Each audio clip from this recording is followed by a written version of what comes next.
আপনি ততক্ষণই সবার কাছে ভালো থাকবেন যতক্ষণ সবার হাতে হা আর নাতে না মিলিয়ে থাকতে পারবেন। যেই মাত্র আপনি তাদের বিপক্ষে কথা বলবেন তখনই আপনার চেয়ে খারাপ আর কেউই নাই এ পৃথিবীতে। আসসালামু আলাইকুম, আমি রোজি কুমিল্লা থেকে চলে এলাম নতুন আরও একটা ভিডিও নিয়ে। আশা করি সবাই পরিবার পরিজন নিয়ে ভালোই আছেন। আমিও আলহামদুলিল্লাহ ভালো আছি। সকাল থেকে চলে এলাম, যা যা করেছি আজকে সারাদিন। বৃষ্টি স্নাত সারা দিনের অবস্থা। আজকে 3 দিন ধরে এক নাগাড়ে কুমিল্লায় বৃষ্টি। রুটি সেকে আমি মাংস দিয়ে রুটি খাবো আর সাথে দুধ চা থাকবেই। সুন্দর করে রুটি সেকে নিজে খাচ্ছি, বাবাকেও দিয়েছি। আর এদিকে আমার চা বসিয়ে দিয়েছি। আমার বাবার জন্য আমি আবার মশলা চা করি, তখনও আবার আমি মশলা চা 1 কাপ খাই।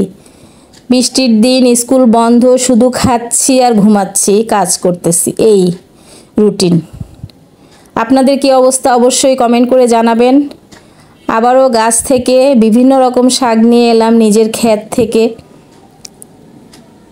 এই শাকগুলো দিয়ে মাছের মাথা দিয়ে, কাঁঠালের বিচি, আলু দিয়ে সুন্দর করে একটা তরকারি রান্না করব। আর গরুর গোশত আছেই, সাথে ডাল রান্না করব। আর চিন্তা করেছি বাবার জন্য একটু মসুরির ডাল, পোলার চাল আর এই শাক আলু দিয়ে একটা খিচুড়ি করব। তো সব কিছুর জোগাড়যন্ত্র করতেছি। কত সবুজ সুন্দর শাক নিজের বাগানের, দেখলেই চোখ জুড়িয়ে যায়। সব রেডি করে এখন চুলায় চলে এলাম। চুলায় পাতিলে আমি তেল দিয়ে, পেঁয়াজ দিয়ে, সব মশলা দিয়ে মশলাটা ভালো করে কষিয়ে নিয়েছি। এই কষানো মশলায় আমি এখন মাছের মাথাটা দিয়ে দিলাম।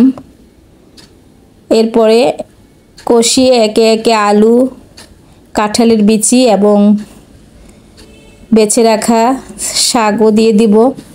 এটা একটা তরকারি হবে, এভাবে রান্না করব আজকে।